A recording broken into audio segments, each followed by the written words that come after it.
네, 안녕하세요. 상수약국 5회에 오신 것을 환영합니다. 저는 상당히 수상한 약국의 독한 약사입니다. 안녕하세요. 진지한 약사 진사입니다. 치약입니다. 네. 오늘은 지난번에 예고했던 대로 신춘문예 당선 시집 2013년도 판을 얘기할 건데요. 이게 상수약국이 예술, 문화, 이 카테고리에 있는 이유인 거죠? 우리가 뭐 TV, 엔터테이너, 영화 이쪽에 있는 게 아니라 저희가 문학 파트에 들어가 있죠. 문학 파트에 그 카테고리 정할 때 고민을 상당히 많이 했어요. 네, 굉장히 진지하게 했는데 어떤 어플에는 또 저희가 의하게 또 분류돼 있더라고요. 처음에 저희가 어쨌든 간에 이제 그 팟캐스트 애플에 등록을 하는데 네. 애플이 카테고리가 문학 말고는 저희가 들어갈 수 있는 게 마땅하게 없었어요. 거기가 좀 정리가 그쪽 사람들이 바라보는 애플 잡스가 처음에 만들 때 바라보는 이제 그 카테고리 개념이랑 우리가 생각하는 좀 카테고리 개념이 좀 다른 것 같아요. 그러니까 문화 쪽 이런 파트가 없었던 것 같아요. 네, 문화 중에서 꼭 하나를 골랐어야 됐죠. 그게 예. 경계를 꼭 지어가지고 우리가 뭐 문학을 할지 댄스를 할지 비주얼 아트를 할지를 꼭 정하게 돼 있어서 참 고민을 많이 한 후에 그냥 문학으로 했던 기억이 납니다. 항상 이렇게 모든 간극을 뛰어넘는 상수의 약국을 어느 카테고리에 분류하기는 참 어려운 것 같아요. 쉬운 일은 아닌 것 같고 저희 새 약사들이 뭐 깊이 있게 뭐 정확하게 아는지는 모르겠지만 잡다하게 아는 굉장한 잡식성이라서 또 이런 카테고리 분류가 되게 어려웠던 것 같아요. 그때 코미디도 살짝 고민하지 않았어요? 우리 코미디로 갈까? 근데 안 하길 잘한 것 같아요. 네, 안 코미디로 갔으면 저희가 순위에서 굉장히 힘들었을 텐데 근데 아예 블랙 웃겨야 코미디로 되는데. 봐줄 수 있지 않을까요? 웃겨야죠. 블랙 코미디라도. 안 네. 웃겨서. 안 웃기는 이제 코미디인 거죠. 근데 문학이 그래서 오늘 처음이네요. 저희 그동안 계속 영화를 많이 했었는데. 네, 주로 이제 영화 하다가 오늘 처음으로 이제 책을 하게 됐는데, 뭐 저도 신춘문예라는 거를 들어서는 알고 있었지만 자세히는 몰랐었거든요. 근데 이 책을 읽으면서 뭐 이제 할 얘기도 많겠고 서슬퍼런 작가들의 다듬어지지 않은 그런 모습이 우리 상수약국과 좀 닮아 있지 않나 싶은 생각도 좀 들었었어요. 네. 물론 이 사람들은 상을 받았죠, 우리는. 저희도 곧 받을 겁니다. 우리 뭐 필리처상 이런 거. 올해의 약사상. 올해의 약사상. 예. 의학 분야에서 예. 받게 되나요? 저쪽에 이제 제약협회에서 주는 네. 지금 제 귀에는 올해의 사기꾼상이 이렇게 들리지만 올해의 약사상이라고 삭자. 합니다. 사자상, 올해의 사자상. 네. 아무튼, 근데 저는 항상 상수약국 녹음에 올 때 되게 좀 신경을 쓰고 오게 되는 것 같아요. 이게 녹화도 아니고 녹음인데, 이상하게 예쁘게 하고 오고 싶은 그런 욕망이 생겨요. 혹시 우리 집에 관심 있는 사람 있나 봐요? 치아님, 근데 안 그래도 박사님? 보니까 요즘 좀 얼굴이 좋아졌어요. 연애하시나 봐요. 노코멘트입니다. 코멘트예요? 알겠습니다. 혹시 네. 팬들 실망할까봐 미리 얘기 안 하시나 봐요? 팬들. 전혀 뭐 그런 거는 아닌데 제가 그냥 오늘 좀 사카스틱, 제가 오늘 좀. 네. 네, 뭐, 아무튼 점점 의문을 더해가는 치양님의 외모에 대한 논란은 여기서 접기로 하고요. 네, 일단 책에 대한 이야기를 좀 해보죠. 우리가 신춘문예 당선집을 치양님께서 이번에 추천을 해주셨는데, 신춘문예가 솔직히 언제 시작했고, 왜 이제 이게 신문사에서 상을 주고, 뭐 이런 거에 대해서 저도 이제 이 책을 읽기 전에 잘 몰랐거든요. 치양님께서 조금 설명을 해주셨으면 좋겠어요. 신춘문예 시작부터 좀 이야기를 해볼까요? 예, 먼저 설명을 드리자면 저희가 이제 시 부분을 하게 된 이유는 이제 저희 페이스북에 댓글에서 봤을 때 시가 이제 너무 분석만 하고 그런 식으로 우리가 교육받아왔던 것들이 많은 삶에 있어가지고 좀 막혀있는 게 아니냐 그런 취지의 댓글이 있었어요. 맞아요. 기억납니다. 네. 권혜정님, 네. 우리 항상 기억나는 게 있죠. 학교 다닐 때 보면은 밑줄 긋고 동그라미 땡땡 네모치고 네. 이것의 의미는 항상 시를 분석하고. 예. 상징으로 맞는 것은 1번, 예. 2번. 이 시에서 나오는 이미지는 어떤 건가? 뭐 공감감적 심사? 기억나요, 네. 예, 있는 것들. 그러니까 그런 식의 우리가 어렸을 때부터 뭐 고등학교까지라고 따지면은 이제 초등학교 6년, 중학교 6년, 3년, 고등학교 3년, 12년 동안 그렇죠. 어떤 이제 그 시가 어떻게 보면 세계에 대해서 이야기를 하고 있잖아요. 세계에 대해서 이야기하는 것은 너무 분석적으로, 구조적으로, 그다음에 그 이전에 있던 재단에 놨던 방식으로 그렇게 이제 우리가 이제 바라보는 법을 이제 배우지 않았나. 그렇죠.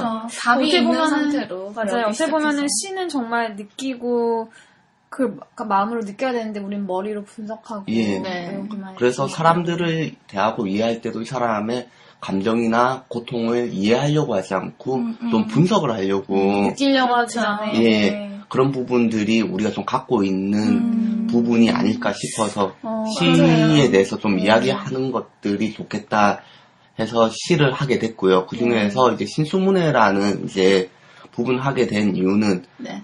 물론 이제 그 많은 훌륭한 시인들이 많아요. 뭐 서점에 가면 많습니다. 저희가 말씀을 안 드려도 다 잘 알고 계실 건데 신수문회라는 것 자체가 이제 새로운 이제 시인들이 등단하는 이제 우리나라에서 유서 깊은 제도고 네. 또 제도기 때문에 어느 정도 지금 이제 문단에서 요 정도면 시로 봐주자, 요 정도면 시내 해놓은 속도를 통과한 작품이기 때문에 그렇죠. 예, 그래도 어느 정도 권위가 있기 때문에 이야기할 때 좀 말할 부분이 편하게 이야기할 수 있는 부분이 있지 않을까 해서 정했습니다. 신춘문예에 상금도 있나요? 예, 있습니다. 얼마 정도 되나요? 이제 그 신문사마다 다른데 보통 네. 한 200에서 500 정도가 이제 나오는데 그거 다 술값으로 날아갑니다. 네, 꽤 짭짤하네요, 시 한 편에. 아니요. 그런데 네. 그게 다 술값으로 다 날아갑니다. 다 나가요? 아, 그렇습니다. 왜냐면은 이제 네. 그 하면은 이제 축하하러 오신 분들 있잖아요. 그 아. 사람들 모여오는데 오셨는데 또 그냥 뭐 n분의 1로 그 뭐 10,000원씩 걷고 이러기 애매하잖아요. 그 상급 탄 사람이 쏘는 거죠. 예. 친분이 깡패네요. 예. 아 근데 뭐지 이 신춘문예가 그러면 우리나라 언제 시작된 유서가 깊다고 하셨는데 언제 시작한 거지? 제가 뭐 좀 네. 찾아보니까 이제 그 인터넷 네이버 우리의 친구 네이버한테 네. 물어보니까 뭐 다 네이버 알고 너무 있죠. 광고해주지 마요. 그냥 부산 백과사전. 예, 거기에서 이제 봤을 때 1925년에 이제 그 동아일보에서 처음 이제 그 시작이 되었다고 나오고 그 이후에 한 28년도에 조선일보에서 하고 쭉 이어서 오다가 다른 이제 신문사들도 아마 했을 겁니다. 일제시대 때 시작했네요. 예, 그래서 그리고 저쪽에 강복대 그리고 6.25 전쟁 때 잠깐 중단되었다가 네. 한 1955년부터 해서 지금까지 끊어지지 않고 쭉 이어져 왔죠. 굉장히 유서 있는 것 같은데 그 시대는 신문의 위치나 비중이 미디어에서 굉장히 컸기 때문에 그랬던 거 아닌가 싶은 생각도 드는데. 예, 미디어가 신문밖에 없었다고. 뭐 신문 말고는 없었죠. 네, 미디어 뭐 잡지가 몇 기능을 개 있긴 있었겠지만, 예. 정말. 잡지가 있긴 있었지만 그것 자체는 그 몇몇 일부 계층에 있는 사람들이 자기들끼리 아마 보는 게 아니었을까 싶고 그다음 출판 인쇄 그 기술 자체가 지금처럼 이렇게 발전하지 않았을 거예요. 그리고 많은 사람들이 그나마 보는 게 이제 전국구 미디어는 이제 신문이 있지 않았을까 싶습니다. 근데 그래도 그 시대에는 이제 다들 우리처럼 의무교육이 있었던 게 아닐 거 아니에요. 그래서 아마 다들 이제 글을 읽진 않았을 것 같아요. 그래서 글을 읽는 사람들은 정말 신문이 절대적인 매체였을 것 같은데. 그리고 그런 분들도 있었죠. 읽을 수는 모르지만 그 동네에서 조금 이제 좀 배웠다 하시는 분들이 동네 아줌마 할아버지들 그다음 꼬마들 다 불러놓고 하면서 야 내가 오늘 신문 읽어줄게 하면서 이제 그런 것들 읽어주는. 되게 어울리시는데요? 실제로 이제 그 조선말 같은 경우에는 네. 이제 소설 같은 경우를 이제 읽어주는 정기수라는 직업이 있기도 있었습니다. 네네. 오, 치영님. 네. 그런 것도 하시고. 연식이 우리랑 다르게. 아니, 분명히 오기 전에 인터넷 찾아보고 온 걸 거예요. 네이버 듣고 네. 있으면 입금하세요, 저희한테. 광고 너무 해주시는 것 같은데. 네. 저는 다음 아이디를 쓰고 있습니다. 다음 메일을. 네이버 안 쓰시고? 예, 네이버는 안 네, 씁니다. 알겠습니다. 그렇군요. 신춘문예가 되게 오래됐군요. 네. 예, 그래서 이제 시라는 이제 그런 시가 아니라 이제 신문이라는 저쪽에 이제 그 미디어가 있었죠. 근데 이제 미디어가 있다 보면은 거기서 이제 뭐 그 정보만, 뉴스만 씹기엔 너무 재미가 없잖아, 사람들이. 네. 야, 뭐, 오늘 뭐, 그 당시에도 뭐, 저쪽에, 영의정 김모 씨랑, 뭐, 자의정 김모 씨가, 이제. 아니, 근데 뭐, 이제 시대에 영의정 자의정은 없었을 거예요. 아, 그럼 뭐, 군무 대신, 뭐, 누구랑, 뭐, 누구랑, 뭐, 어떤 이제 안건을 두고 싸웠다. 아니면은 뭐, 거기서 이제 정부에서 나오는 요즘에 뭐, 단발령을 시행해라. 이런 식의 이제 정보를 이제 전달을 했겠죠. 근데 사람들이 네. 재미없잖아요. 맨날 그런 이야기만 들리면은. 지금 또 우리 신문에서 보면은, 정치 뭐 면도 있지만은, 사회 뭐 면도 있고, 문화 면도 있고, 그렇잖아. 근데 사람들은 사실 뭐 그런 것보다 이제 뭐, 뉴스 있는 거 보면은 저쪽에 뭐 클라라 시구 동영상이라던가 그렇죠. 그런 이제 자신의 스포츠면, 네. 스포츠면 있는 거 그 네. 흥미를 자극할 수 있는 부분이 있어야 되잖아요. 네. 여기서 그러니까. 이제 치앙님 뱀파이어설이 나올 것 같아요. 한 200살 되신 것 같은데. 너무 잘 알고 계셔서. 예, 그래서 네, 뭐 그런 네. 부분이 필요하지 않았나. 네.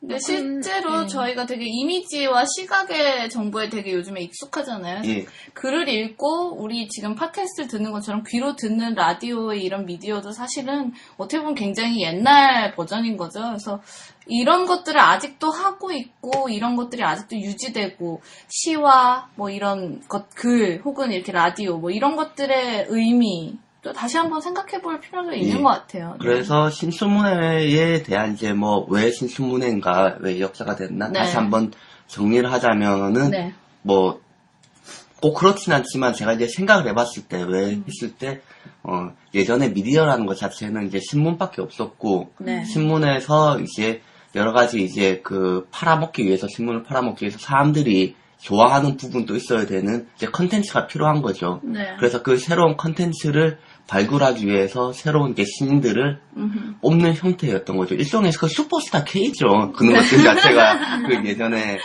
그리고 예전에 네. 이제 이런 문인들 같은 경우에는 그 사람들이 좀 사는 사람들이 있어요. 많은 사람들이. 유학파들. 동경 유학파.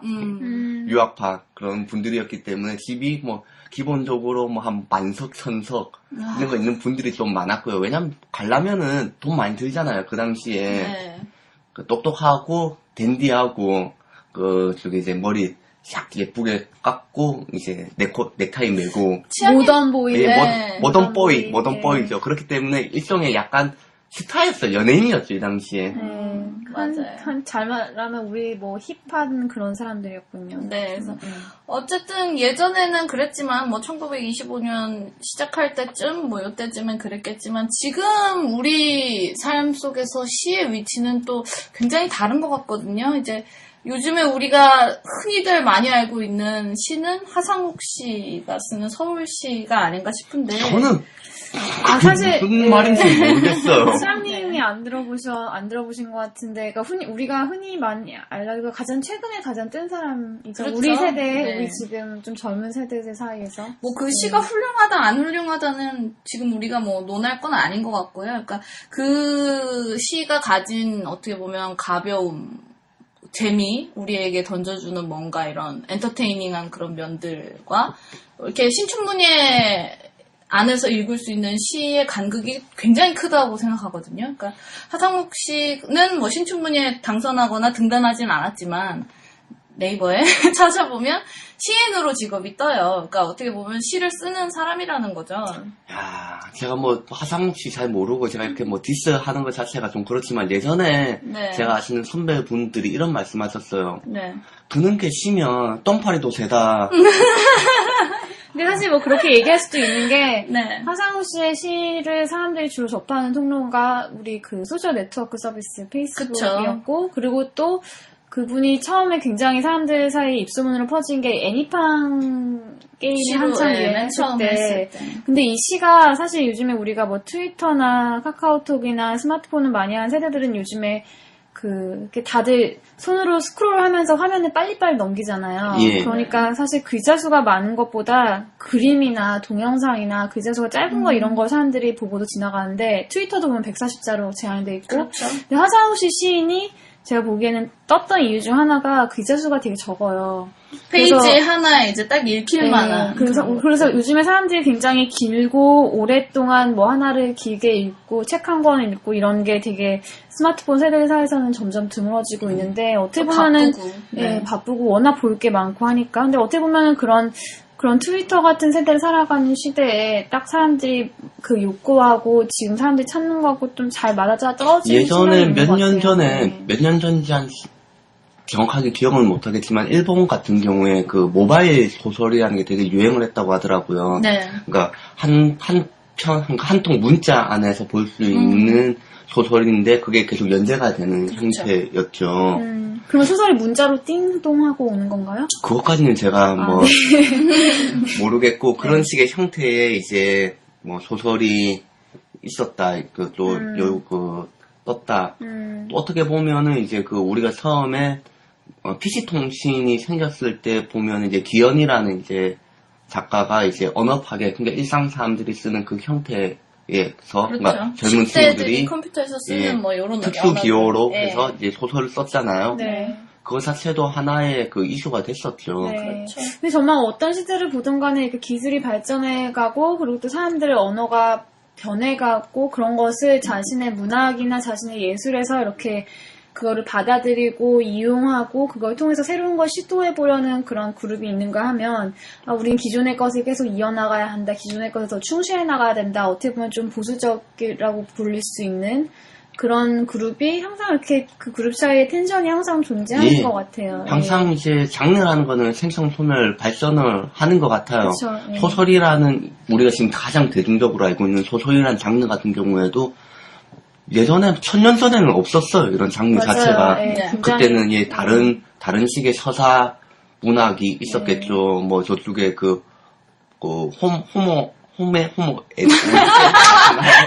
예. 되게 어려워하시네요. 우리 오늘 뭐 시 얘기하기로 했는데 뭐 그러니까 이게 참 시라는 것 인리학을 자체가 말씀하신 네, 거죠. 예, 네. 시라는 장르 자체가 어떻게 보면 이제 문학이라는 장르를 대표한다고 볼 수가 있기 때문에 네. 왜 그렇죠? 아리스토텔레스의 시론이라는 게 있잖아요. 네. 그런 시론에서는 이야기하고 있는 게 시에 대해서 이야기하는 게 아니라 문학 전체에 대해서 이야기를 하고 있어요.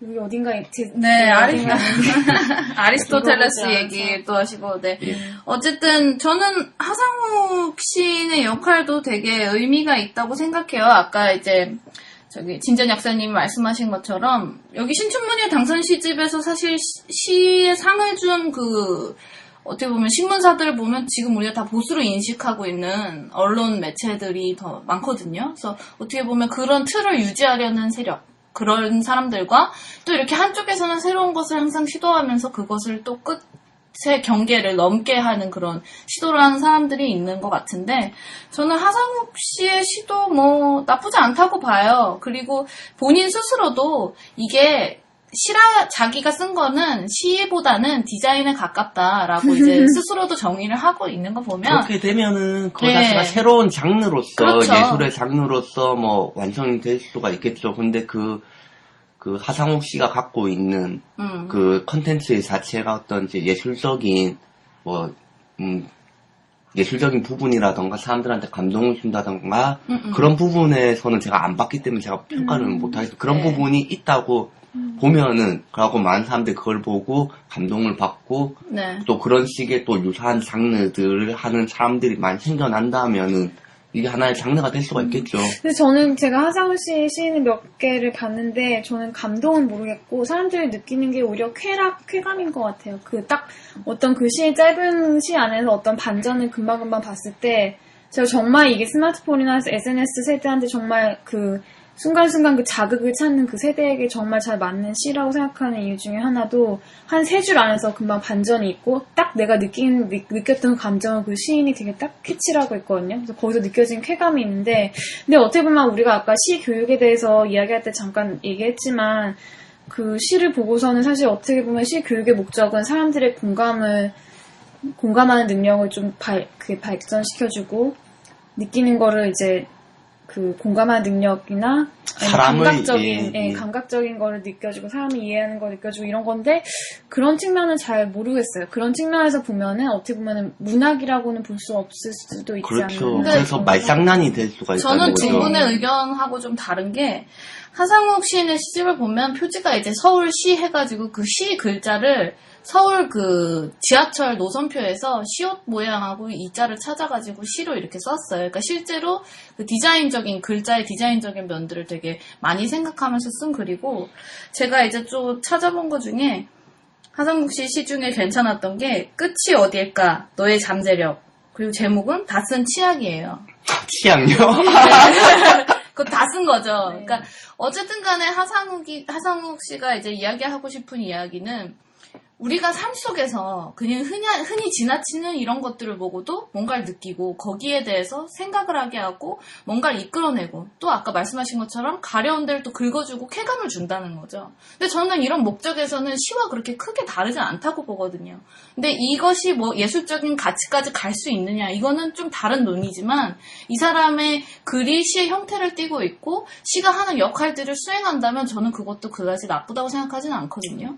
예, 그러니까 그런 것 자체가 분명히 인정해야 될 부분이 시에서도 있다고 봐요. 보면은 뭐 서정시라는 세부로 들어가면 서정시라는 부분이 있을 거고 뭐 네. 노동시라는 뭐 부분도 있을 거고 뭐 서사시 뭐 여러 가지 나눠지잖아요. 그 안에서 카테고리를 만들어 쓸 수는 있겠죠. 네네.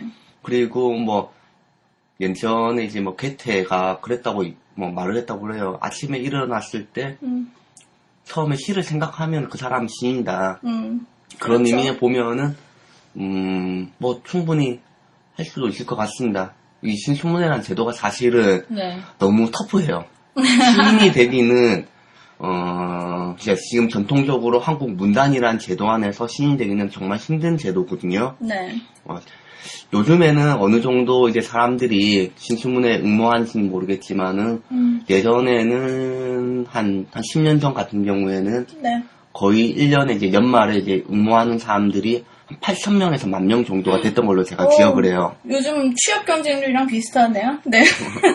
그래서 봤을 때 이게 한 10개 신문사 기준으로 그때 한 8대, 10대 그 유명한 이제 신문사 기준으로 했을 때 그 정도인데 그러면은 이제 한 100대 1의 경쟁률인 거죠. 아니요, 100대 1인가요? 아니요, 3대 1 정도죠. 만 명의 신문사에서 한 명밖에 당선이 안 되는. 예, 3대 1의 경쟁률이죠. 사법고시보다 더 높고, 그리고 여기서 사법고시는 그래도 붙으면은 최소 변호사는 되잖아요. 근데 그 사람들 중에서 이게 신춘문예에 붙고, 뭐 이제 듣보잡된 사람들도 많아요. 네. 술값으로 그냥 다 사회 환원하고 마는 거죠. 네. 상금 예. 받아서. 그렇기 때문에 엄청 이제 터프한 제도인 거죠. 네. 어떻게 보면 이제 우리나라에서 이제 사실 국문과 같은 경우에서 이제 시인들이 가장 많이 배출되는 과인데, 네. 이 국문과를 어떻게 보면 사람들이 이렇게 이야기해요. 자기들은 굽는과라고. 아, 슬픈데 이거 웃으면 안 되는데. 그러니까 국문학이잖아요. 굶는 과. 원래 문학이 참 가난한 학문이잖아요. 근데 정신적으로는 가장 사치스럽고 가장 부유해야지만 할 수 있는 일인데 또 예술이 이 사회에선 굉장히 또 못하는 게. 그러니까 저는 사실 이 책을 딱 사서 2013년 신춘문예 당선 시집 딱 사서 이제 봤는데 위에 청화백자가 그려져 있고 이 책 표지가 2013년 것이 아닌 거예요. 그래서 그 간극이 되게 느껴졌었거든요. 2013년을 사는 우리가 이런 디자인의 표지의 책을 만날 수 있다는 게 저는 일단 신기했고, 그러면서 또 이제 하상욱, 아까 언급했던 하상욱 씨의 시도 또 이제 되게 대비가 되면서 이 둘의 지점에 우리가 어디에 설 수 있을까, 막 이런 고민도 같이 했었었거든요. 딱 권위를 딱 보여주는 거죠. 아, 이건 기자가. 권위보단 촌스러움이죠, 이건. 이 권위를 이야기한 사람, 이 촌스러움이 우리가 갖고 있는 권위다. 아, 좀 그렇게 심한 것 주장을 같아요. 하는 네. 게 있는 거죠. 근데 어떻게 디자인에 좀 보면은 돈을 쓰셔야 될 것 어떻게 보면 같은데. 신춘문예 이거를 하는 사람들의 입장에서는 기존에도 그냥 계속 해왔던 것을 이어나가겠다. 그래 왜냐면 우리가 기존에 갖고 있던 권위가 있잖아요. 어떻게 보면은 신춘문예의 권위는 과거에 다 있는 거잖아요. 그러니까 지금은 없고요. 아니요, 지금 또 문단에서는. 지금은 예전보다는 솔직히 대중이나 이런 예. 데서는 별로 많지 않으니까 예전에 말씀하셨지만 뭐 20년대 TV가 없던 그런 TV가 대중화되지 않던 시기에는 신춘문예 당선되면은 정말 지금 슈퍼스타 K 다당선된 것처럼 연예인 같은 위치였는데 사실 지금은 신춘문예 당선됐다고 그런 위치가 아니잖아요. 그렇죠. 그러니까 어떻게 보면은 그 화려함이나 이런 건 다 과거에 있는데 그들만의 리그가 된 거죠, 사실. 그렇죠. 네, 그렇게 볼 수 있겠죠. 고립돼버렸죠. 그래서 이런 과거의 그 표지나 과거의 디자인이나 그런 것을 과감하게 버리고 뭔가 새로운 것을 찾거나 새로운 대중에게 어필을 하려는 그런 노력을 하는 그런 발걸음을 떼는 게 쉽지 않을 것 같다는 생각이 들어요. 이 사람들 입장에서는. 시라는 장르 자체가 참 어려운 것 같아요. 예전에는 이제 뭐 우리가 한 70년대, 80년대 있는 거, 이제 드라마나 영화 같은 걸 보면은 이제 항상 이제 그 시를 쓰는 이제 그 대학생 오빠들이 있었잖아요. 그 뭔가 선망이 되는. 아, 그런가요? 시약님 200살. 영화에 난 그런 드라마 본 생각이 안 나지. 난 네. 그런 드라마가 있었나? 다음에 주민등록증 가지고 오세요. 그런가요? 네. 그런데 네, 요즘에서 네. 이제 학생들 같은 경우에 보면은 요즘에 시 쓴다 하면은 외계인 취급을 받는 껴요, 아마. 네, 근데 시 쓴다 하면 하성욱 씨 같은 거 쓰는 줄 알 거예요, 아마. 네. 애니팡 뭐 이런 거 쓰고. 네. 그래서 그런 부분이 좀 대중과 이제 좀 멀어졌다는 부분이 있는 것 같아요.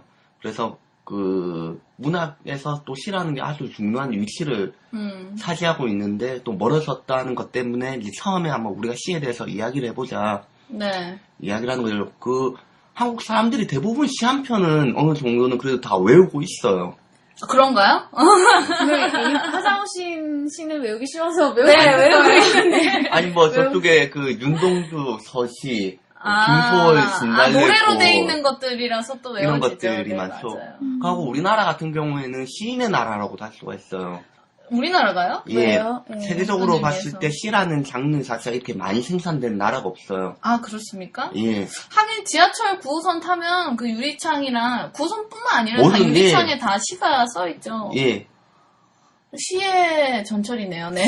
저는 사실 요즘 현대 시는 우리가 교과서에서 배웠던 임종주의 서시 이런 식으로 접하기보다 대중에서의 뭐 랩이라던가 예. 예, 그런 가요나 이런 음악 이런 데서도 알게모를 접하는 것 같고 그리고 때로는 광고 카피가 시적이다. 그러니까 차라리 시적이라는 것의 의미가 예전보다 많이 다 광범위해진 것 같아요. 예. 근데 이게 또 시가 또 대중하고 멀어지는 게 또 재밌는 지점이 어디냐면은 지금 이야기했던 이제 윤동주랑 서시랑 이런 시들 같은 경우에 거의 한 6, 70년 전의 시죠. 네. 근데 지금 사람들한테 이제 한국인들이 제가 말한 시들이 대부분 이제 한국인들이 제일 좋아하는 시 이런 데 뽑힌 사람들일 겁니다. 네. 교과서에 네, 나와서 예. 그런 거 아닌가요? 네, 그런 부분도 있고 한데 지금 동시대에 살아가는 시인들에 대해서는 사람들이 모르죠. 일반 대중들이. 류시화 정도? 류시화 예. 시인 정도? 그런 것들을 그거 네. 자체가 멀어져 있다는 거죠. 네. 그게 왜 그럴까? 거기에 대해서도 좀 이제 이야기를 해봐야 될 것 같은데, 근데 참 저희가 신춘문예 시집에 대해서 이야기했는데 자꾸 이제 할 논의가 말이 많아져야 예. 항상 사실 이 이게 말이 다 많아서. 초기인데 네. 그럼 이제 신춘문예 체계로 들어가 볼까요? 네, 일단은 뭐 시의 위치에 대해서도 얘기를 해봤고 이 책을 읽으면서 또 신춘문예 당선 시집에 대해서도 읽으면서 또 어떤 감상을 하셨는지 예. 또 어떤 시가 제일 괜찮았는지 좀 얘기를 나눠보죠. 예, 취향이 저희가 뭐 있는데, 이제 그 출발에 앞서서 말씀드린 거는 저희가 뭐 이 시를 저희가 뭐 평가하고 분석하고 그럴 수 있는 능력은 없고요. 그럼요. 이런 계기를 통해서 시가 어떤 건가 그렇죠. 시에 대해서 한번 이야기해보는 수준으로 들어주셨으면 오늘 좋겠어요. 신약은 시에 대한 겁니다. 네. 시약인가요? 예, 제가 이제 그 뽑은 시는 네. 한국일보에 이제 그 당선된 이제 이정훈 시인의 시입니다. 네. 아, 몇 페이지인지 예, 되게 찬송가 찾는 것 같네요. 딱 100페이지에 네, 이 책으로 보면 이제 100페이지에 있는데 네. 이제 제가 먼저 한번 낭독을, 낭독을 네, 한번 하도록 해보겠습니다. 그런 말이 있죠. 고기는 씹어야 마시고 시는 읽어야 마시라고. 아, 네. 죄송합니다. 재미가 없었군요. 한숨 쉬실 것 통역할 수 없잖아요, 이춘재 작가님. 지금 웃고 있었어요. 아, 네. 속으로. 비웃고 네. 계셨어요. 네. 예, 한번 읽어주세요. 읽어보겠습니다. 네. 쏘가리, 호랑이, 이정훈.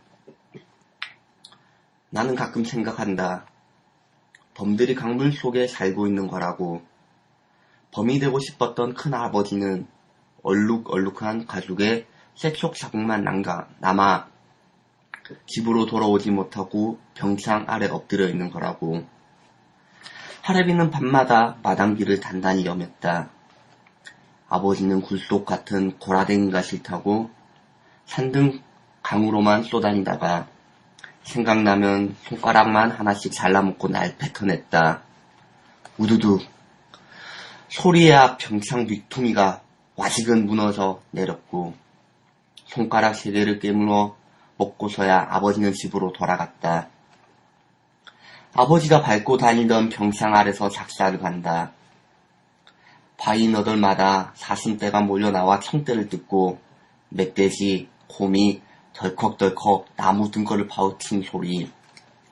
내가 작사를 움켜쥐어 물속 산맥을 타넘으면 덩굴무늬 우수리범이 가장 연한 물살을 꼬리에 말아 따라오고 내가 물속을 들판을 걸어가면 구름무늬 조선표범이 가장 깊은 바람을 불에 감춰 끝없이 달려가고 수염이나 낯을 아나 큰아버지는 덤불에서 장가를 주워 먹고 동굴 속 낙엽잠이 들 때마다 내 송곳니는 점점 날카로워지고 짐승의 피를 몸에 바를 때마다 나는 하루하루 집을 잊고 아버지를 잊었다. 벼락에 부서진 거대한 사슬의 나무 아래 저 물박 인간을 나라에 파묻혀버렸을 때 별과 별 사이 가득한 입기가 내 눈의 심상을 지우고 등줄기 가득 가시가 돋아났다. 심장이 둘로 갈라져 아가미에서 양쪽에서 퍼덕 거리기 시작했다. 산과 산 사이 소와 여울, 여울과 소가 끊을 듯 흘러간다. 사양 한번 틀리지 않고 수십 대를 버티는 일가부치들. 지붕과 지붕이 툭툭 붉어진 저 산 줄기줄기. 큰아버지가 살고 할애비가 살고 해지는 병창 바위 처마에 걸터 앉으면 언제나 아버지 없는 손가락. 나는 네. 뭐, BGM이라도 깔아야 될 것 같은데요, 네. 박수라도 쳐야 되나, 이거? 못 알아들으신 분은 자막 요청하세요. 취향님께서 아마 직접 쳐주실 겁니다. 인터넷에 찾아보시면은 네. 아마 또 네이버. 한국일보 네. 홈페이지에 들어가면 아마 전문이 있을 겁니다. 네. 그거 읽어보시면 될 것 같고 저도 예상했듯이 아마 잘 못 알아들으셨을 거예요. 네. 왜 이 시를 고르셨는지 좀 여쭤봐도 될까요? 예, 시라는 것 자체가 여러 가지 이제 특징이 있겠죠. 어떤 이미지가 좋은 시, 네. 상상력이 좋은 시, 이런 것들이 많은데 저는 이 시가 좀 상상력 자체가 아주 좀 신기해요. 신화적이에요. 아버지와 할아버지 이런 거도 예. 등장하고. 예.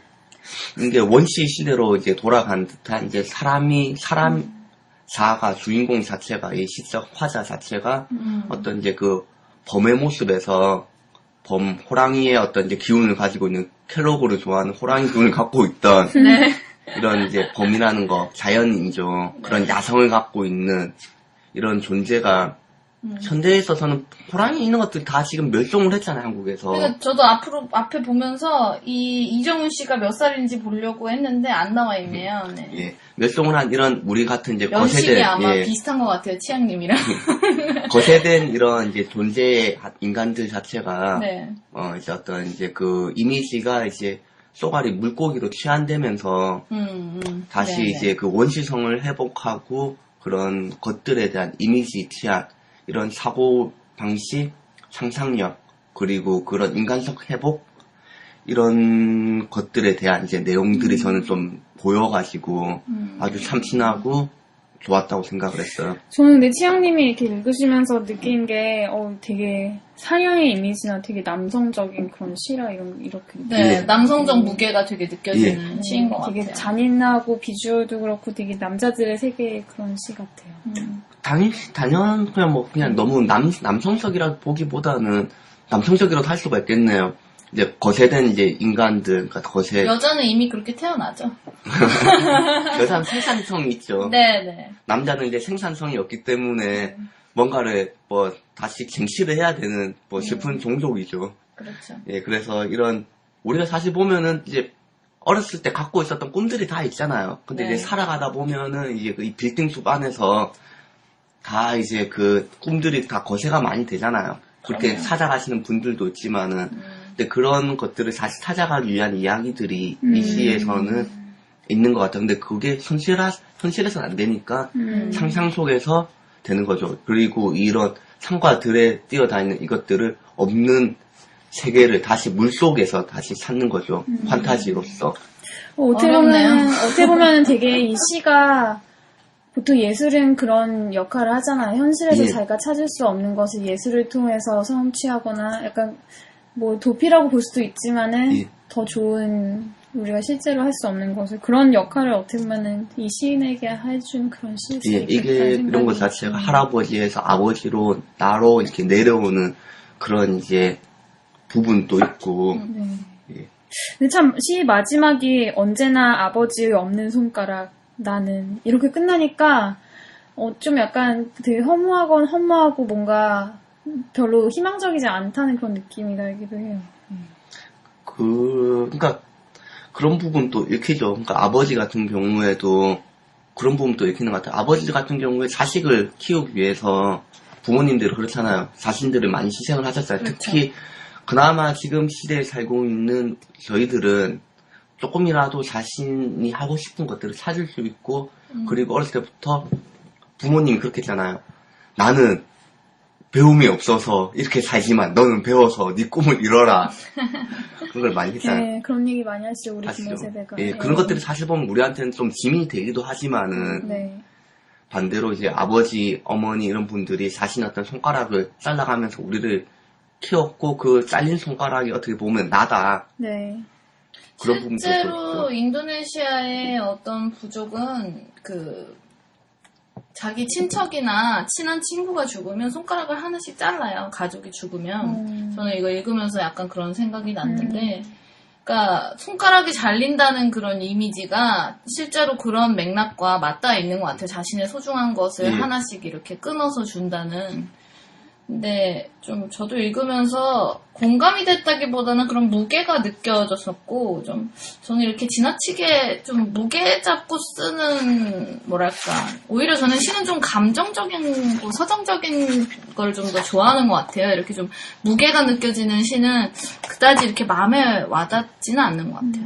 근데 저는 사실 이게 되게 감정이 되게 폭발하는 거를 어느 정도 좀 절제시킨 면이 있다고 생각을 했는데, 이게 굉장히 야성적이고 그런 본능적인 그런 면을 어느 정도 언어를 통해서 다듬고 그런 면도 있는 저는 뭐 것 남성에 같아요. 대한 것뿐만 아니라 어떻게 보면 이제 우리나라의 어떤 민족성에 대한 부분도 있는 것 같아요. 민족성. 국토에 대한 이야기일 수도 있고요. 있는 것들이 다 자연에서 이제 좀 부서지고 망가져서 어떻게 보면은 일본인 말뚝 박은 거에 대한 이야기일 수도 있고요. 너무 올드하지 않나요? 주제 자체가 저는 그래서 더 안 와닿는 것 같아요. 좀 이게 좀 삶 속에서 좀 녹여낼 수 있는 정도의 뭔가가 좀 같이 연결되는 게 있었으면 더 좋았을 것 같은데. 그래서 저는 오히려 되게 이런 단어도 굉장히 강원도 사투리, 병창, 뭐 고라댕이 이런 네네. 단어도 있고 뭐 내 손꽃니는 점점 날카로워지고 짐승의 피를 몸에 바를 때마다 나는 하루하루 집을 잊고 아버지를 잊었다. 정말 어떻게 야생적으로 변해가는 약간 그런 느낌도 있고 그냥 이런 감각이나 이런 언어는 좀 이런 거 오랜만에 접하니까 되게 신선한 느낌이 들어요. 그러니까 어떻게 보면은 지금 제가 많이 겪는 거 생각하는 거 그거랑 떨어져 있을 수도 있지만 그래서 그냥 신선하게 다가오는 면도 있는 것 같아요. 저도 이 시들을 다 전반적으로 읽으면서 되게 좀 신선하면서도 쓰면서도 불편했던 게 뭐냐면 되게 제목도 그렇고 이 안에 나오는 단어들도 그렇고 일부러 생경한 것들을 찾아서 굳이 쓰는 것 같아요. 그런 뭔가 새로움을 주기 위해서. 그러니까 알지도 못할 것 같은 식물의 이름이 시의 제목이 된다던가 이런 사람들이 잘 모르는 그런 단어, 어떤 사투리 단어들이 같은 것들.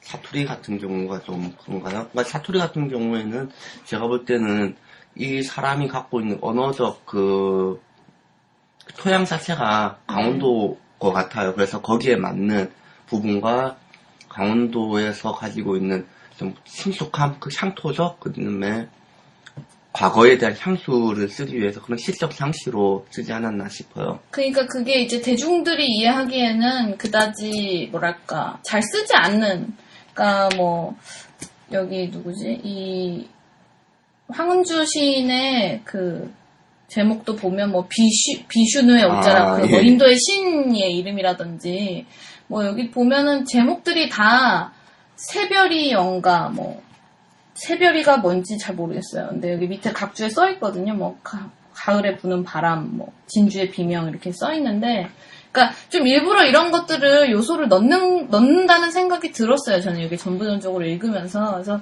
그게 아까 이제 진지한 약사님이 말하신 것처럼 좀 신선한 느낌을 줄 수도 있고 어떻게 보면 공감하기가 더 어려워지는 장치가 될 수도 있는 거죠. 그래서 그걸 아는 사람만이 알아들을 수 있게 되는 그런 요소들을 일부러 넣는 거 아닌가 싶은 생각도 좀 들었었는데, 글쎄요, 뭐 이게 아는 채 하려고 하는 건지 아니면 정말 그 단어가 아니면 안 됐기 때문에 썼던 건지, 언어에 대해서 워낙 이제 고민을 많이들 하시니까 그 단어일 수밖에 없던 건지, 뭐 여러 가지 이유가 있었겠죠. 근데 일단 뭐 시를 우리가 뭐 매일 읽는 것도 아니고 이렇게 가끔 시 얼마 만에 읽으셨어요?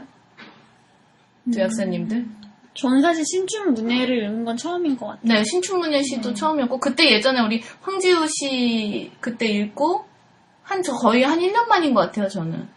그러니까, 그것도 굉장히, 어떻게 보면 많이 읽었다고 대중들은 생각을 하실 것 같은데, 그런 것들을 봤을 때 좀, 굳이 이렇게 어려운 말들을 써가면서 모르는 단어들을 써가면서 감정을 이야기할 필요가 있나 싶은 생각도 좀 들었거든요. 그러니까 시인들이 좀 더 대중에게 다가가기 위한 노력을 해야 된다 이런 말씀을 그러니까 하시는 모든 거예요? 시인이 그럴 필요는 없지만 제가 이 시를 전반적으로 읽으면서 이 신춘문예 당선 시집들을 전반적으로 읽으면서 그런 부분에서 이제 공감하기가 어려웠다라는 거를 느낄 수 있었다는 거죠. 이 시의 역할 중에 그런 것도 사실 있어요. 한국시잖아요. 네. 한국시에서 하는 시인들이 갖고 있는, 자기들이 가지고 있는 사명감이라고 할까요? 그 시인들은 한국에 언어를 잊혀지지 않게 하기 위한 그런 자신들의 좀 생각도 있어요. 저도 사실 그런 부분을 느낀 게 어떻게 보면 대중적이다는 거, 어느 것이 대중적이냐 아니냐는 좀 주관적인 걸 수도 있거든요. 예를 들어서 강원도에 사는 사람이 방금 이 쏘가리 호랑이란 시를 읽으면은 자기가 어렸을 때 쓰던 강원도 사투리를 생각할 수도 있고 그런 면이 있는데, 다만 우리가 강원도 사투리를 모르기 때문에 우리에게 낯설게 느껴지고 그렇게 하는 건데 쉽지 않은 시인 거는 백석 씨 같은 경우에는 그 정말 이제 그 함경도인가요? 함경도 거기에 대한 이제 사투리가 엄청 많이 나와요. 그쪽 말 자체가. 근데 그거 자체가 이게 낯설다는 생각이 아니라 정말 잘 맞아요. 왜냐면은 거기에 대해서 자기가 쓸 수 있는 말투가 그런데 그런 거죠. 자기 기원을 어떻게 버릴 수가 없는 거죠. 거기에 대해서 아는 거니까. 아는 거에 대해서 그러니까 이야기하는 이 거죠. 시에서 그걸 써서 좋다 안 좋다를 떠나서 그런 장치들이 있어서 이제 저는 개인적으로 공감하기가 어려웠고, 그게 비단 이 시뿐만 아니라 다른 시에서도 그런 점들을 많이 느꼈다는 거죠. 그래서 시는 사실 한 번 읽고 끝나는 게 아니잖아요. 계속 이제 감상을 해야 되는 거고, 시는 되게 오랫동안 읽어야 되는 거기 때문에 한두 번 읽고 이랬다 저랬다 이야기하는 건가 사실은 좀 되게 오만일 수도 있겠지만, 그런 장치들이 있었기 때문에 더 시가 어려워지는 거 아닌가 대중들에게. 왜냐면 이걸 읽고 음미하고 강원도의 사투리가 이렇고를 이해하고 그 시의 내용에 다가가기까지의 그 시간과 수고를 할 대중이 얼마나 있느냐, 이런 질문을 또 생기게 하는 그런 지점인 것 같기도 하고요. 네. 너무 그거를 너무 네. 비판적으로 보시는 것 같은데, 시를 읽는 것 자체가, 행위 자체가 분석이나 이해까지는 필요가 없는 것 같고요. 읽었을 때 느껴지는 감정선이 자기랑 맞는 시가 있을 거예요. 네네. 아닌 것도 있고, 사실 시집 한 편을 봤을 때, 한 50편 정도에서 100편 정도의 시가 보통 시집 한 편에 들어가 있는데, 그 중에서 자기 마음에 드는 게 한 편도 안 나올 수가 있고, 한 편이 나올 수도 있어요. 그럼, 다 이해할 필요도 없다고 저는 생각해요. 그 시 전체, 이 시가. 이 시에서 뭘 이야기하고 있지? 이해할 필요는 없고, 느껴지는 감정선이 자기랑 맞는 부분이 있을 때, 단어 하나, 문장 하나가 자기의 마음을 좀 위로해주는 거, 그것만으로도 전 충분하다고 생각해요. 저도 그 말에 부정하는 건 아닌데, 그건 개인적인 입장에서 시를 받아들일 때의 이야기고, 저는 이제 시와 대중의 뭔가 이렇게 큰 관계를 이야기를 하고 싶었던 거죠. 그러니까 저는 이제 그거죠. 네. 처음부터 이야기한 것 자체가 시와 대중의 관계에서 대중이 시를 분석적으로 보기 때문에, 이해하려고 보기 때문에 시랑 멀어졌다는 것이, 아니요, 이해하기가 어렵다는 거죠. 이 시가. 그렇기 때문에 멀어졌다는 거죠. 이해하려고 해서 어려워진 게 아니라. 그러니까 그거는 이제 네. 그런 안 쓰는 단어 이런 부분이 아니라 좀 다른 부분인 것 같은데, 시라는 장르 자체가 예전에는 이제 그 인쇄물이라는 것이 아주 드물었잖아요. 그리고 네. 그 문자를 아는 사람도 드물었고요. 그렇기 때문에 시라는 것 자체가 이제 그 구전으로 이제 그 전파가 됐죠. 외울 수 있는 거, 그렇죠. 암기할 수 있는 거. 그렇기 때문에 운율이라는 게 아주 중요했고, 그 쉬운 말, 그리고 짧았어요. 구전돼야 되기 때문에. 내가 듣고, 옆 사람한테 이야기해주면 옆 사람도 듣고, 아이고 좋네, 기억을 하고 있다가 들려주고, 네. 아니면 이제 조그만 쪽지에다가 뭐 돌려본다던가, 우리가 예전에 학교 때 배웠던 이제 시도 보면은 34, 34, 34, 그 세 줄로 돼 있었잖아요. 네. 근데 이게 현대로 놓으면서 인쇄술이 발달을 했어요. 종이가 많이 됐고. 그렇기 때문에 시가, 듣는 시가 아니라 읽는 시로 바뀌었죠. 그렇기 때문에 사람들 시 같은 경우에도 시인들이 이 종이 한 장에다가 적어 놓는 것 자체가 자신이 갖고 있는 생각들을 적다 보니까 어떻게 보면은 일반 대중들이 좀 이해할 수 없는 부분의 지점에 간 것 같아요. 저는 거기에는 크게 동의하지 못하는 게, 오히려 이제 고대 시대에는 그렇게 짧은 게 아니라 정말 글을 하는 사람들, 뭔가 이렇게 정말 공부를 하는 사람들은 책을 뭐 머릿속에 몇백 권씩 넣고 있을 정도로 긴 문장을 읽어내고 독해하는 능력이 사실은 그때 훨씬 더 뛰어났어요. 요즘 세대가 긴 글을 읽고 외우고 그걸 이해하는 독해 능력이 떨어지는 거죠. 그러니까 지금 말씀하시는 것 자체는 이제 시를 일부 층에서 저쪽에 그 지식인 층에서 이제 향유되는 부분에서 이야기하신 것 같아요. 저는 일반 저쪽에 그 당시에 모든 사람들한테 대중이 그러니까 아니죠. 대중이 이해를 못한다는 거죠. 요즘 대중이. 아니 제가 말한 긴 거는 글을 그 읽지 않고. 예전 같은 경우에 그렇기 때문에 읽기가 쉽게 구전되게끔 만들어졌다. 오히려 이제 그림이나 이런 것들로 전달을 했던 건데, 그러니까 제가 이야기하고 싶은 맥락을 잘 이해를 못 하시는 것 같은데, 그래서 저는 그 시가 아무튼 골라주셨던 시가, 쏘가리 그 호랑이가 별로 감동이 없었고, 별로 무슨 내용인지도 모르겠고, 그래서 이제 저는 좀 쉬운 시를 골랐어요. 예. 그래서 네. 좀- 두 분이 말씀 많이 네. 하셔가지고 제가 뭐 중간에 좀 이렇게 끼어들려고 그랬는데 안 주시네요, 두 분이. 한번 네, 네. 마지막으로 뭐 끼어 드실 부분 한번 말씀해 네네, 주시죠. 이 시에 저는 대해서. 네. 그 뭐지 아까 그 독사님이 이 2013년 신춘문예 시집에 대한 얘기를 하시면서 이제 대중이 이해하기 어려워졌다. 그게 어떻게 보면은 이제 시의 잘못이다 이런 얘기를 하신 거고 그 치양님은 대중의 잘못이다.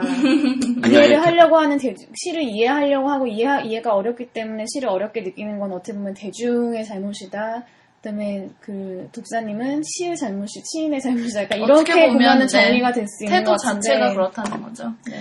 근데 세상에 되게 참 다양한 글과 문학 작품이 있는데 시가 가진 주된 기능은 대중에게 주는 주된 기능 중 하나가 만약에 그 기능이라고 부른다면 그게 꼭 이렇게 이해하기 쉽고 편안하고 약간 그게 꼭 그 시가 가는 주요 장점은 아닌 것 같다 생각이 들어요. 저도 그런 것 같아요. 그래서 우리가 오히려 그 예전에도 그 이 19세기 영미 시인들 중에서는 굉장히 쉬운 언어로, 워즈워드 같은 경우는 굉장히 쉬운 언어로 단순하게 그런 언어의 역할을 중시했는데 굉장히 쉽고 간결하고 최소한의 언어만 써가지고 시를 쓰면서도 우리가 평상시에 사용하는 언어에 대해서 새롭게 생각해 볼 수 그렇죠. 있는 기회를 주자, 네. 이런 쪽을 주장한 시인이 있었고, 이런 것도 항상 국가별로 시대별로 계속 바꿔왔는데 또 어떤 시인은 오히려 나는 독자들에게 불편함을 주고 싶다, 이런 시들도 있을 거예요. 그러니까 네, 다양한 입장이 있을 수 있는데 뭐 꼭 그렇다고 해서 잘됐다 잘못됐다 뭐 누구의 잘못이다 이걸 이야기하고 싶었던 게 아니라 치앙님이 고르셨던 시가 그래서 공감이 안 됐다 그 얘기를 하고 싶었던 그래서 거예요. 아무튼 네. 근데 아까 이 책에 대해서 네. 얘기를 하셨는데 이 책 전반적인 그 느낌 말씀하셨는데 그게 어떻게 보면은 2013년대 신춘문예를 뽑은 심사위원들의 경향을 반영하는 것일 수도 예, 있다는 그렇죠. 의미인 것 같아요. 그러니까 시대별로 그 어떤 시가 유행하는지 어떤 시가 훌륭한 시로 보여주는지도 항상 기술에 따라서 바뀌고 역사에 따라 당연하죠. 바뀌잖아요. 네, 근데 네. 지금 저도 보면서 느낀 게 시들이 굉장히 길다 이런 걸 좀 느꼈어요. 근데 예. 그런 시들의 그런 경향이 심사위원들이 시인으로 현재 우리 세대의 시인으로 활동하고 있는 사람들이 보기에 그런 시가 뭐 어떤 가치가 있다, 신춘문예 당선을 될 만하다 그렇게 보는 게 아니라. 신춘문예 같은 경우 또 그걸 한번 생각을 해봐야 돼요. 이게 그 기존에 등단한 시인들 중에서 시집을 이제 그 자기가 만들어서 낸 게 아니라 그 테스트 통과용 시거든요. 그렇기 때문에 시 한 편에서 자기가 할 수 있는 모든 역량을 다 보여줘야 돼요. 그렇기 때문에 좀 긴 부분이 길지 않은가. 내가 이런 식의 이미지도 만들 수가 있고, 뭐 이런 식의 시적 화술을 쓸 수도 있고, 뭐 여러 가지 할 수가 있다. 그거를 보여주기 위해서 좀 그러니까 길고 많지 영화로 않나? 보면은 독립 단편 영화, 데뷔하는 독립 단편 영화 그런 느낌인 거죠. 그래서 사실 그런 면에서 되게 이제 영화도 보면 마찬가지거든요. 그러니까 대중의 그런 뭔가 테이스트를 잘 맞춰서 쉽게 풀어서 자기 이야기를 전달하는 감독이 있고 또 일부러 그 어려운 것들을 요소를 넣고 난해하게 만들어서 그 오해를 통해서 뭔가 불편함을 이끌어내는 감독이 있고 똑같은 거죠, 시도. 그러니까 그런 역할을 취하는 그런 태도를 취하는 것들이 있는데 그 중에서 이 쏘가리 호랑이는 후자였다. 일부러 그렇게 좀 어려움을 좀 집어넣으려고 했던 거 아닌가. 그리고 스스로도 이 신춘문예 당선 시집 안에서도 그런 위치를 취하고 싶어 하는 시인들이 많은 것 같았다. 다수인 것 같았다가 제 의견이었던 거고요. 저는 뭐 그런 게 신춘문예 제도가 그런 부분이 있지만은 쏘가리 호랑이 같은 경우에는 그 기존 문학에서도 문단에서 시에서도 뭐 여러 가지 이제 시인들이 있는데 그 시인들과 좀 차별화되고 신춘문예가 신인이잖아. 신인 그렇죠. 새로운 데뷔하는 신인이죠. 새로운 것들 기존에 갖고 있던 문법이랑 다른 새로운 것들에 나는 추구하겠다. 기존에 했던 것들은 다 짜져라.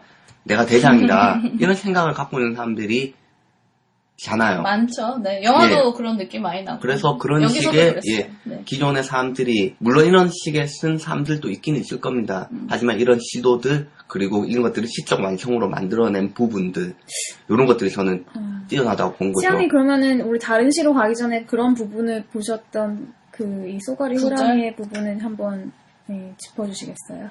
아 그렇게 본 그걸 하나의 그 뭐 단어 뭐 문장으로 보기는 그렇고요. 네. 이게 이제 그 할아버지 아버지 나로 이어지는 역사성과 그다음에 산맥에서 호랑이가 뛰어노는 모습에서 물속에 그 쏘가리 물고기로 치환되는 모습 있는 걸 통해 가지고 이미지 치환을 통해 가지고 자막 넣어드릴게요. 네, 치환입니다. 네. 네. 원시적 상상력을 좀 회복하는 것들이 저는 좋았다는 거죠. 현실에서 우리가 만족하지 못하는 여러 가지 불만, 불안 이런 요소들을 그 원시적 생명력을 통해 가지고 다시 회복하려는 네. 그런 상상력이죠. 그 상상력을 통해 가지고 이제 이미지 회복 그다음에 그런 것들이죠. 그러니까 굉장히 약간 신선하네요. 한편에 저는 산수화가 생각나거든요. 그러니까 되게 그냥 그 화선지의 먹으로 호랑이, 쏘가리 이렇게 되게 클래식한 그림이 사실 그려져요. 그래서 신춘문예 신인이라고 생각하기에는 되게 올드한 내용인 것 같아서 여러 가지로 저는 좀 공감이 되지 않았던 면이 그러면은 이제 가면은 네. 이제 우리 덕산님의 제가 고른 네. 저는 조선일보 당선작이 괜찮았어요. 김재현님인데 보니까 1989년 거창 출생이시네요. 되게 어리신 분인 것 같아요. 그래서 그런지 되게 어려운 말은 별로 없고 담담한 자신의 일상 속에서의 그런 감성을 이끌어낸 시 손톱 깎는 날이 저는 되게 괜찮았어요. 제가 한번 낭독을 해보도록 하겠습니다. 손톱 깎는 날, 김재현. 우주는 뒷덜미만이 환하다. 기상청은 흐림. 구름 사이로 드문드문 쏟아지는 빛 속에는 태양이 아닌 몇억 광년쯤 떨어진 곳에 소식도 있을 것이다.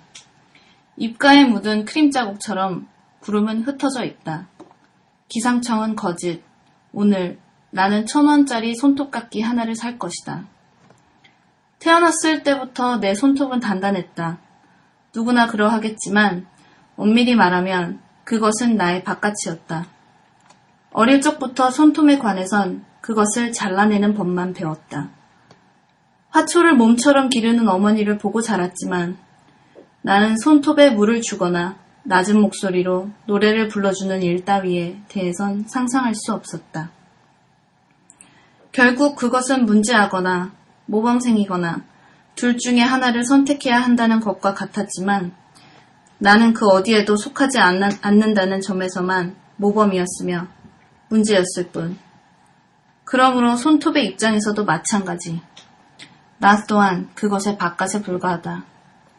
오늘 우주의 뒷덜미가 내내 환하다.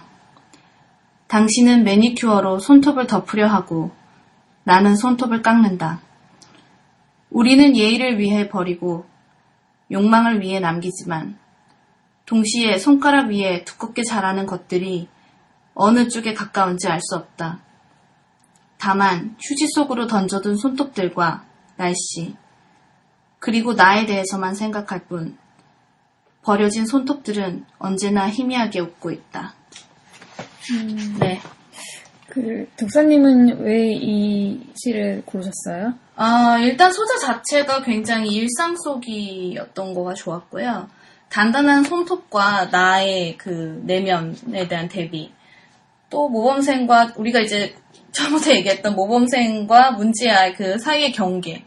그 내면과 외면의 그런 경계들에 대해서 다루고 있다는 그 주제 자체가 되게 좋았고요.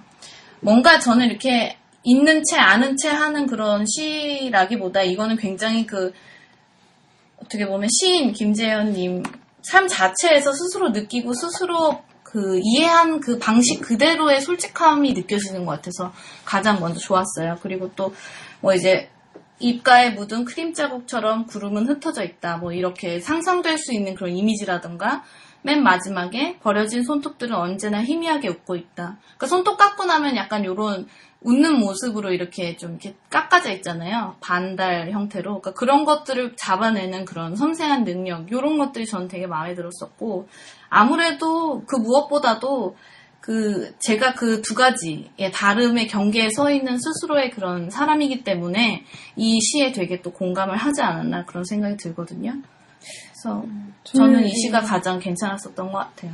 네. 좀 독사님이 이거 읽고 나서 들어보니까, 네. 읽을 때 들어보니까 명왕성 영화가 생각나요. 약간 예, 취향이죠. 왜냐면은 저희가 그런 쪽이라. 손톱이 예전부터 나의 바깥이었는데 여기에 대해서 이제 생각을 하고 그러면 어떻게 보면 나 또한 그것의 바깥이다. 어떻게 보면 맞아요. 입장 무엇이 기준이냐에 따라서 바뀌어지는 그런 얘기도 하고 있는 것 그리고 같아요. 손톱에 관해선 그것을 잘라내는 법만을 배웠다. 이 말도 전 되게 와닿았었거든요. 그러니까 일종의 그 욕망에 대해서 이야기하고 있는 것 그렇죠. 같아요. 욕망과 그러잖아요. 야한 것 많이 생각하면 머리카락 빨리 자란다고. 네. 키 안 큰다고 하지 않나요? 아니요. 야한 것 많이 생각하면 머리 많이 네, 자란다. 맞아요. 그 얘기 그런 말이 많이 있잖아요. 하죠. 네.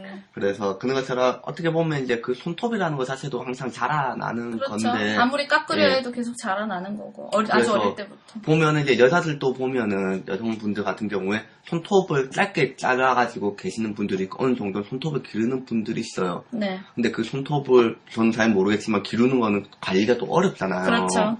또 그만큼, 매니큐어도 예. 칠해야 되고. 그게 또 어떻게 보면은 남들한테 사실 욕망을 또 드러낸 하나의 마스코트이기도 네. 하고요. 그렇죠. 또 어떻게 보면은 손톱을 자르는 것은 여기 보면 예의를 위해 버리고 욕망을 위해 남긴다는 것? 그러니까 어떻게 보면은 어떤 규범에 따르는 것 그런 아무 생각 없이 하는 네. 것일 수도 있는데 예. 또 손의 가장 끝에 말단에 있는 게 손톱이고 손톱으로 뭔가를 움켜쥐거나 이렇게 해칠 수도 있잖아요. 그러니까 여러 가지의 의미가 손톱 안에 담겨 있는 거죠. 그러니까 그런 걸 새롭게 발견해서 자신만의 이렇게 언어로 써냈다는 것 자체가 저는 되게 높게 평가하고 싶고 89년생이면은 저보다 어리거든요. 근데 이런 감성으로 이런 글을 써낼 수 있다는 것도 좀 대단하다고 생각하고. 그런데 네. 나오는 이제 시 전개 구성을 보면은 네. 너무나 기존 시들을 답습을 하고 있다 저는 생각이 들어요. 어떤 시 생각나세요? 뭐 딱히 시가 다 생각난다는 게 아니라 네. 쓰고 있는 언어 구사 방식이라던가 이미지의 네. 전개 방식 자체가 기존 시들을 그냥 학교에서 예. 그 훈련이 트레이닝이 잘 된 저쪽에 기획사 연습생 출신의 이제 잘 만들어진 예, 만들어진 애가 저쪽에 슈퍼스타 K에 나온 네. 것 같아요. 네. 그러니까 어떻게 보면 시점이 예상할 수가 있죠.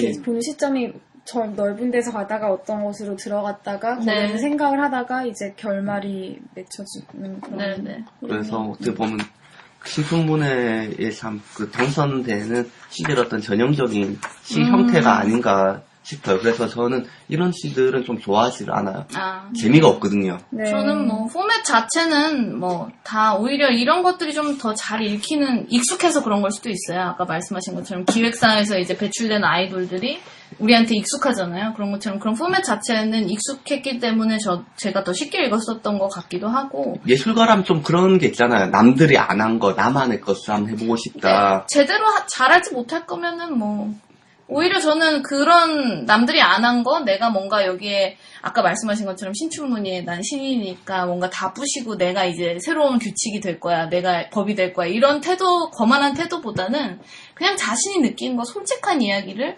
담담하게 써내려간 이런 게 더 이제 오히려 감동을 준다는 거죠. 그러니까 그런 면에서 저는 이 시가 근데 괜찮아요. 담담한 것 자체가 너무 그게 너무 워낙- 담담해? 너무 흔한 이야기잖아요. 남들한테 뭔가 감동을 주기에는 저는 감동받았기 때문에 네, 일단 근데 사실 그게 또 감동받았어요. 이게 사람들이 앞에 있었던 전통을 완전히 거부하고 새로 시작하는 건 정말 문화적으로는 불가능한데 그것도 뭐 굳이 거만하다고 부를 건 없는 근데 것 저는 같아요. 그 정도 될 거면 하상욱 씨 정도는 돼야 이 안에서 뭐 이 정도 시도했다고 해서 그게 새로운 그 시를 거는 처음에 좀 이제 아닌 것 썼을 때 같고. 바라보고 네. 있는 이 사람의 어떤 이제 시적 단초 자체가 이미지 자체가 갖고 있는 사유 자체가 단순하다고 저는 생각해요. 욕망이라는 것 자체에 대해서 욕망이 재단되고 거세되고 있는 것들을 단순히 손톱이 자라고 하는 것들 그리고 뭐 손가락 잘라먹나 손톱 나면 비슷하죠. 앞부분에 이제 뭐 나오는 부분에서 봤을 때는 네. 그 우주는 뒷덜미만이 하나다. 사실 우리가 모르는 그 우주에서 네. 환한 그런 부분이 사실 있지만 이제 기상청은 이제 우리를 속인다는 거죠. 네, 흐리다고. 네, 흐리다고. 그러니까 뭐 기준에 따라서 예. 빛이 있어도 구름을 더 많이 보면 흐리다고 얘기할 수 그렇죠. 있는. 예. 예. 그래서 그런 사유 때문에 뭐 손톱깎이를 살 거라고 하는 거잖아요. 이 친구는 네. 이 시인 같은 경우에는 네. 그래서 이렇게 나오는 것들이 너무 구태의연한 전개 방식이고 구태의연한 예. 전개 라고 방식이라서. 시를 저희 중에 가장 많이 읽어보신 취향이겠네요. 그렇습니다. 네, 근데 저도 뭐 그런 것도 뭔지 알 것 같은데, 사실 신춘문예에 당선된다는 것 자체가 어떤 이미 전통에 굳건하게 그렇죠. 확립된 거에 받아들여진다는 것이기 때문에, 어떻게 보면 심사위원들이 정말 파격적인 시를 뽑지 않았을 수도 있어요. 하상욱 아니면 씨 씨는 안 굉장히, 뽑혔을 거예요. 아니면 굉장히 파격적이어도 어느 네. 정도 전통적인 요소를 받아들인 그 선 범위 내에서 네. 새로운 시도를 하는 그렇기 때문에 이 내에서 새로운 시도를 하고 받아들여진다는 거는 어떻게 보면 더 어려운 일일 쉽지 수 않은, 있겠죠. 더 대단할 수도 동안 있는 쌓인 레이어가 있기 때문에. 그러니까 이 심사평을 보면 이런 말이 나와요. 네. 실한 사물과 사유를 언어로 갈고 닦아 가장 명징하게 본질을 드러내는 생명체이다. 그럼요. 삶의 타성과 시루와 진부애로의 조합을 잘 견뎌내어 부디 좋은 신으로 홀홀 날아오길 바란다. 네. 이런 말을 하고 있어요. 근데 이 상태로서는 그냥 노멀한 사람이 되지 않을까. 전 그렇게 생각하지 않습니다. 네. 김재현 씨, 화이팅입니다. 네, 보고 계시다. 네. 근데 이 심사평을 보면은 가끔 심사위원들이 실은 무엇인가 이런 얘기를 하는데 참 이것도 심사위원들마다 실은 무엇인가, 좋은 태도가 실은 다 무엇인가 다르겠죠. 거기에 네. 대한 설명이 참 다릅니다. 근데 항상 저도 예술 작품을 접하면서 뭐 새로움이나 뭐 그런 아방가르드함 뭐 이런 것들에 대해서 항상 논의하지만 솔직히 인간이 이미 2000년 이상의 역사를 쌓아왔는데 그 무엇이 새롭고 그 무엇이 또 누가 안 한 게 뭐가 있겠어요. 뭐 그렇게 하려면 뭐 이제 우주에서 신기술을 가져와야 된다는 뭐 이야기를 할 정도로 이제 예술가들에게 그런 이슈는 항상 이제 떠오르는 중요한 문제이긴 한데. 근데 그게 항상 그 하두인 것 같아요. 아, 네, 그렇긴 한데 말이 아직 다 안 끝났거든요. 네, 그렇긴 한데 저는 그 틀을 뛰어넘고 더 좋은 시, 더 좋은 예술, 뭔가 새로운 것을 도전하는 그 정신도 물론 중요하지만 그보다 더 기본적으로 갖춰야 될 소양이라고 하는 것은 자기가 느끼고 자기가 깨달은 것에 대한 진심을 얼마나 담아서 그 예술 작품에 표현해내느냐, 이거에 저는 더 비중을 두거든요.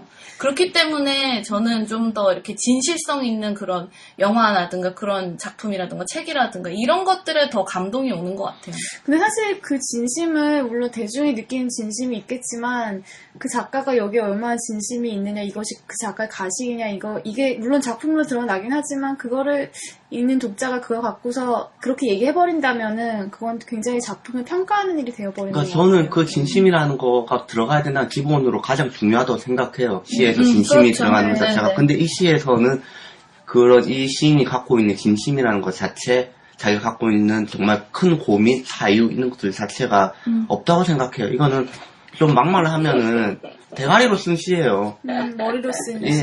근데 89년생이 이 정도면 뭐 저는 이게 더 현실에 가깝다고 생각하거든요. 89년생이면 지금 나이로 한 이제 24, 25 네, 그렇죠. 됐겠죠. 얘가, 이 친구가 갖고 있는 게 현실적으로 지금 이게 날 자신의 삶이 어떠해서 이런 욕망을 갖고 있는지, 그런 것들은 없어요. 그냥, 말만 있어요, 말만, 정말.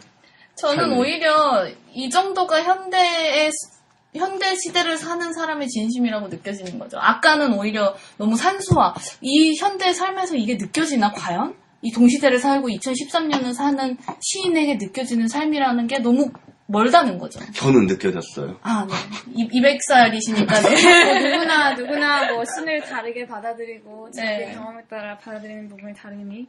또 네. 어떻게 보면 참 조선일보라는 매체가 되게 좀 모험생적인 시를 골랐을 아니, 수 이게, 있겠다는 생각이 신문사라는 것 자체는 사실 중요하지 않고, 심사위원? 심사위원이 네, 중요한 거죠. 심사위원이 중요한 거죠. 심사위원이 어떤 사람들이, 물론 그것도 있겠죠. 그 심사위원을 이제 택하는 그 어떤 시적 경향을 갖고 있는 사람을 선택하냐, 먼저 그 신문사의 입장이 있겠지만은, 네.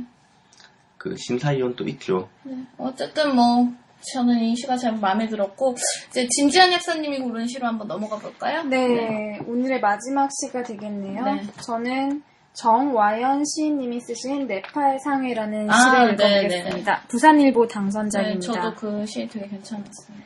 네팔 상회 정와연. 분절된 말들이 이 골목을 모고 거다. 춥고 높은 발음들이 산에 내려온 듯 어눌하고 까무잡잡하게 탄 말들. 같은 말을 하는 사람들이 모이면 동네가 되고 동네는 골목을 만들고 늙은 소처럼 어슬렁거리는 휴일이 있다. 먼 곳의 일을 동경했을까? 가끔은 무명지 잘린 송금이 있었다. 창문 없는 공장의 몇 달이 고지대의 공기로 가득 찬다. 마음이 어둑해지면 찾는 네팔 상회. 기웃거리는 한국어는 이국의 말 같다. 달밥과 향신료가 듬뿍 배인 커리와 아짜르. 손에도 엄격한 계급이 있어 왼손은 얼씬도 못하는 밥상. 그러나 흐르는 물속을 따라가 보면 다가가서 슬쩍 씻겨주는 손. 그쪽에는 설산을 돌아 나온 강의 기류가 있다. 날개를 달고 긴 숫자들이 고산을 넘어간다. 몇 개의 봉우리가 창문을 두드린다. 질긴 노동이 차가운 맨손에서 목장갑으로 낡아갔다. 세상에는 분명 돌아가는 날짜가 있다는 것에 경배. 히말라야 줄기를 잡아끄는 골목의 밤은 왁자지껄하거나 까무잡잡하다. 네팔 말을 몰라 그냥 네팔 상회라 부르는 곳. 알고 보면 그 집 주인은 네팔 사람이 아니다. 돌아갈 날짜가 간절한 사람들은 함부로 부유하는 주소에서 주인으로 지내지 않는다. 예. BGM이 좀 필요한 그런 피아노 생각이- 곡이라도 좀 깔아줘야 될 것 예, 같은데. 저희가 뭐 네. 본질에 충실합니다. 예, 저는 사실 이 시를 저희 지금 이 팟캐스트 녹음하기 전에 막 왔는데 다른 시를만 읽어보다가 네팔 상해를 딱 읽었을 때 그 방금 우리가 얘기했던 어떤 익숙함과 동시에 불편함이라든가 신선함, 언어의 신선함 그 두 가지가 동시에 느껴졌어요. 그래서 그걸 그래서 너무 와닿는 게 많았던 것 같아요. 그리고 저는 이 시를 우리가 저번에 이제 그 이주민 독립영화제 한번 했잖아요. 네. 그분들한테 한번 들려드리고 싶으면 참 위로가 되지 않을까, 이해가 되고 그런 생각도 했습니다. 그 여기 보면은 일단은 정말 정하연 시인이 정말 그 되게 비주얼하게 시각적으로 아니면은 그러니까 감각적으로 마치 네팔에 계셨던 분인 것 같다는 느낌이 들었거든요. 어떻게 그 네팔 상해라는 어떤 서울에 있는 뭐 한국에 있는 어떤 곳을 묘사하는데 처음에는 거기에 대해서 이제 언어로 묘사를 하고 그러고 나서는 고지대의 공기로 가득 찬 어떤 공장이란 묘사를 하고 그리고 그 사람들이 어떤 생활을 하는지 이런 게 나오고 그리고 그 사람들이 굉장히 또 그 고귀한 사람들로 느껴져요. 그러니까 여기서 묘사하는 이 네팔의 언어를 하는 사람들을 보면은 이 시에서는 되게 뭐랄까 마지막에 가서도 돌아갈 날짜가 간절한 사람들은 함부로 부유하는 주소에서 주인으로 지내지 않는다. 어떻게 보면 이들이 주인으로 지내지 못하는 건 어떻게 보면 이들이 박탈당한 거고 어떻게 보면 권리를 빼앗긴 건데 그런 게 아니라 이 사람들을 되게 그들이 함부로 그들이 선택해서 어떻게 보면 양보했다는 것? 그런 느낌이라던가 아니면 또 세상에 분명 돌아가는 날짜가 있다는 것의 경배라던가 그 사람들에 대해서 되게 고귀하게 그려냈다는 그런 느낌 받았어요. 그러니까 정화연님의 다른 시들 여기 뒤에 보면 이제 신작시 5편이 있는데 뭐 낮과 한되들이 술주전자 의태의 계절 뭐 또 찬밥 뭐 샌들의 감정 찬 음식 먹는 날 뭐 이런 것들 보면 어떻게 보면 낮고 소외되고 좀 버려진 것들에 대해서 좀 다시 따뜻한 마음으로 바라보는 이 시인의 그런 태도나 시선이 저는 느껴졌거든요. 그래서 이 네팔 그 상해의 시 자체도 그런 것들에 대해서 되게 따스한 시선으로 바라보고 있구나. 약간 어머니의 마음 이런 것들이 좀 느껴져서 저도 이제 읽으면서 되게 마음이 편해지는 부분이 있긴 있었어요. 근데 베스트로 뽑을 정도는 저한테는 아니었던 것도 있었고. 근데 아무튼 그런 부분은 저도 공감을 해요. 저 되게 이분이 긍정적으로 삶을 낮은 곳에서도 밝음을 보려고 하고 어두운 곳에서도 빛을 찾으려고 하는 그런 사람이 아닐까를 이제 이 시를 통해서 좀 추측을 해볼 수 있을 것 같아요. 시를 읽으면은 어떨 때는 이제 위로가 되거든요. 이런 시 같은 경우에 사람을 위로해줄 수 있는 그렇죠. 이제 시라고 생각해요. 그러니까 사람을 위로해줄 수 있는 시라는 것 자체는 그 시인 자체가 사람을 이제 위로하고 싶어 하고 사람과 함께 살려고 하는 그 마음을 갖고 있어야 된다고 봐요. 그런 마음을 가지고 세상을 바라보고 있는 그 시인의 눈 자체가 이런 이제 시적 언어로 만들어져서 시로 형상화되는 게 아닐까 싶습니다. 그리고 또 위로라는 말씀을 하셨는데 어떻게 보면은 그 우리 사회에서 소외되고 이런 사람들에게 동정심을 갖거나 불쌍하게 생각을 하면은 이런 시를 못 썼을 것 같아요. 함께 있는 같은 눈으로 그렇죠. 보고 있는 거죠. 스스로도 낮게 생각하고 왜냐면은 뭐 무명지 잘린 송금이 있었다. 그 무명지가 이제 두 번째 손가락이란 뜻이라고 그랬는데 이런 거를 어떻게 보면 되게 담담하게 그렸거든요. 네.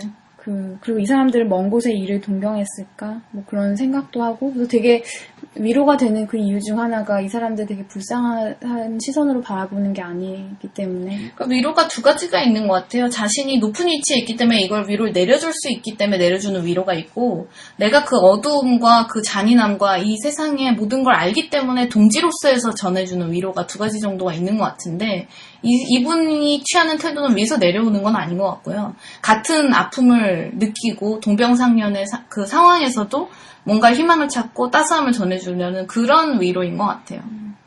또 기웃거리는 한국어는 이국의 말 같다라는 부분도 네. 되게 그 어떤 상대적인 것? 그러니까 이 부분에서 저는 좋은 문장 자체가 같은 말을 한 사람들이 모이면 동네가 되고 동네는 골목을 만들고 이런 부분이 있는데 이 분들이 일단 이야기하는 거는 이제 이주 노동자 분들에 대해서 이야기를 하고 있는데 그 사람들이 와서 같은 말을 쓴 사람들이 모였으면 그 동네가 됐는데 오늘 그 사람들이 우리 땅에 와 있는 다른 사람이라고 생각을 한다는 거죠. 인정해주지 않는 거죠. 예. 맞아요. 그 부분은 되게 좋았던 것 같아요. 그리고 참 그 감각적으로도 이건 마치 뭐 우리 옛날에 수업 듣을 때 많이 했었던 그런 설명일 것 같은데 춥고 높은 발음들 이러면 저는 왠지 네팔의 그 고지대의 그 추운 히말라야나 그런 느낌 그런 그 식의 갑자기 제 주위에서 확 그려지는 거예요. 예전에 우리가 고등학교 때 배웠던 공감각적 심상이죠. 그렇죠. 이게 바로 그건데 근데 그렇게 산에 대한 그런 심상이 산에 대한 묘사나 이게 정말 제가 읽으면서 마치 네팔로 가는 듯한 네팔이 어떤 나라인지 알 것 같은 그런 느낌을 줬어요. 그러니까 시가 갖고 있는 하나의 그러니까 그 이미지 그 상징 있는 것 자체가 잘 드러나 있죠.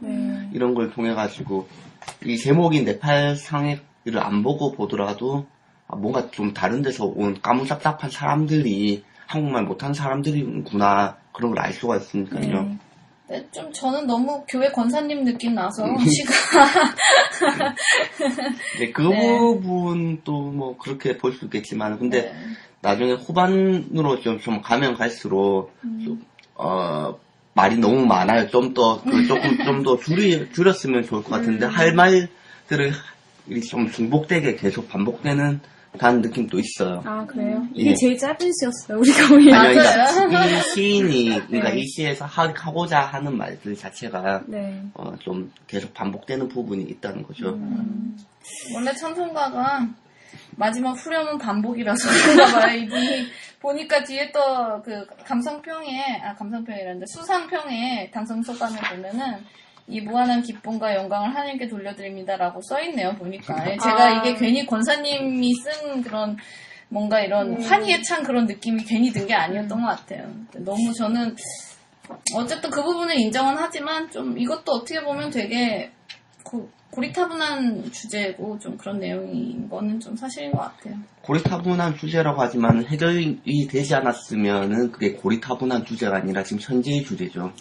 그리고 뭐 새로운 방법으로 얘기한다면 이런 식으로 저는 이런 이주민 문제를 접해본 적이 없으니까 문학적으로 되게 아름답잖아요. 이렇게 시상이 떠오르고 네팔 나라의 풍경이 펼쳐지고 저는 뭐 그다지 네 알겠습니다. 오늘 굉장히 비관적이신 신춘문예 당선실에 대해 비관적이신.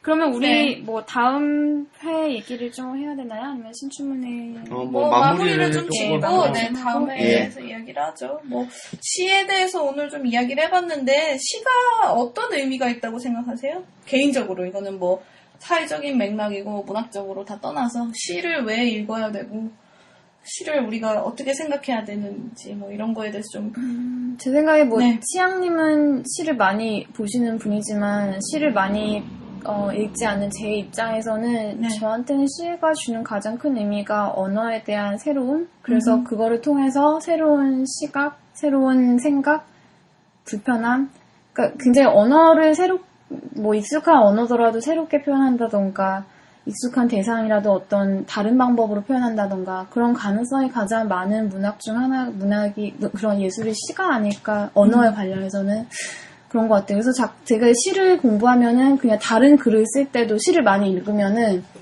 다른 글을 쓸 때도 되게 도움이 많이 될 거라는 생각이 들어요.